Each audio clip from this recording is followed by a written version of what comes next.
से भी होती है।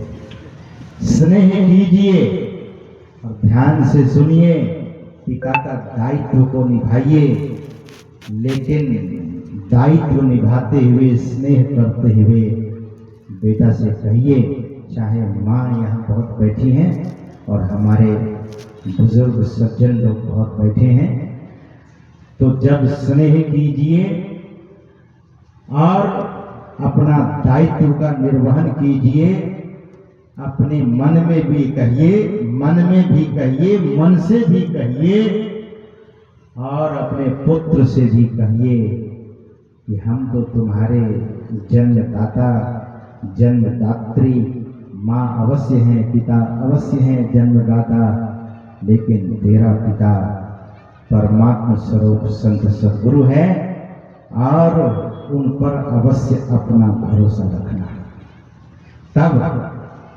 मोह नहीं होगा। और जिस दिन जब तक यह बात रहेगी कि मैं पिता और मैं माता, तब आप मोह के बंधन से बंधेंगे। इसीलिए संत महापुरुष कहते हैं कि पिता का जो कर्तव्य है वही उतना तक ही कीजिए। लाटू गरीब था और सज्जनों, छपरा का रहने वाला वह लाटू जो बचपन में ही अपने माँ बाप को खो दिया था, माँ बाप का स्नेह, माता और पिता का स्नेह लाटू महाराज को नहीं मिला था। दर दर की ठोकरें वे खाते थे और एक शाम की रोटी भी नसीब होने में बहुत किल्लत होती थी। जब वो चलकर कोलकाता शहर गए, नौकरी की, लेकिन देखिए तो सही, सद्गुरु कभी कभी अपने शिष्य को बुला लेते हैं। लाटू महाराज जब दूध लेकर वहां जाते थे तो रामकृष्ण परमहंस की दृष्टि उन पर पड़ती थी और उनके भाग्य चमकने लगता था। जिस संत की दृष्टि, जो पूर्ण धनी सद्गुरु की दृष्टि किसी जीव पर पड़ती है सज्जनों, तब वह जीव भाग्यशाली हो जाता है।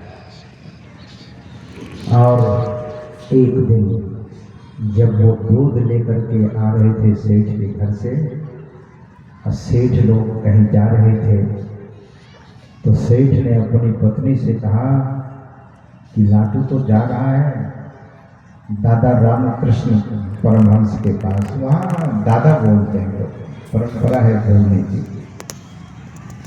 तो हम लोग कहीं मार्केट बाजार जा रहे हैं, घर में ताला लगा, तो क्या पता ये चोरी कर ले कुछ।